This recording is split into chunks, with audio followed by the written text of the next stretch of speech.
This is your Lead Left vodcast for the week of April 4th. I'm Randy Schwimmer. Welcome back. Today's ESG river had many tributaries.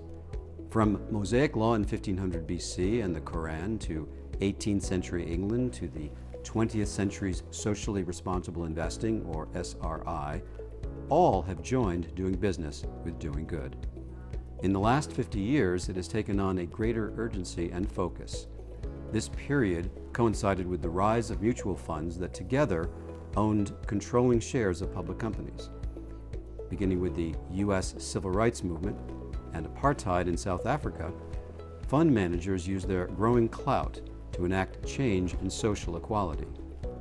Environmental awareness came in the 1960s and 1970s with regulatory agencies such as the newly founded EPA working with Congress to pass the Clean Air Act. Chernobyl, Bhopal, and the Exxon Valdez disasters cemented concerns about lasting damage created by environmental mismanagement. The GFC was a brutal reminder that financial markets run for profit alone without regard to sound governance principles could cause havoc in the economy and society.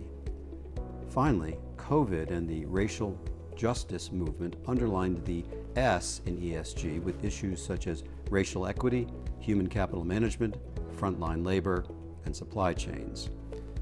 These historic milestones have contributed to a sense that companies don't exist in a vacuum.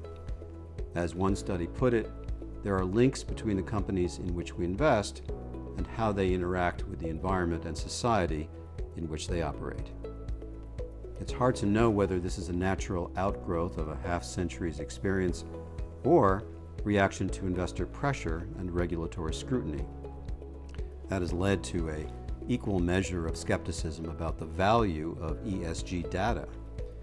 With SRI identifying investments based on ethical standards, ESG embodies an intersection of risk-adjusted returns and societal values.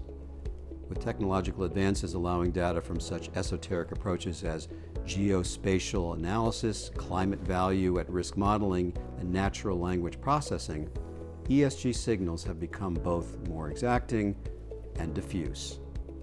If a quick survey of ESG's history shows anything, it's that assessing financial dealings against environmental impact and human interest is neither new nor unreasonable. As ESG data and tools develop, our appreciation of that relationship is bound to become more sophisticated. Next week, we look at current ESG themes such as climate change and DEI. Reporting from the Geospatial Department at the Lead Left, this is Randy Schwimmer, wishing you and your families a safe and healthy week.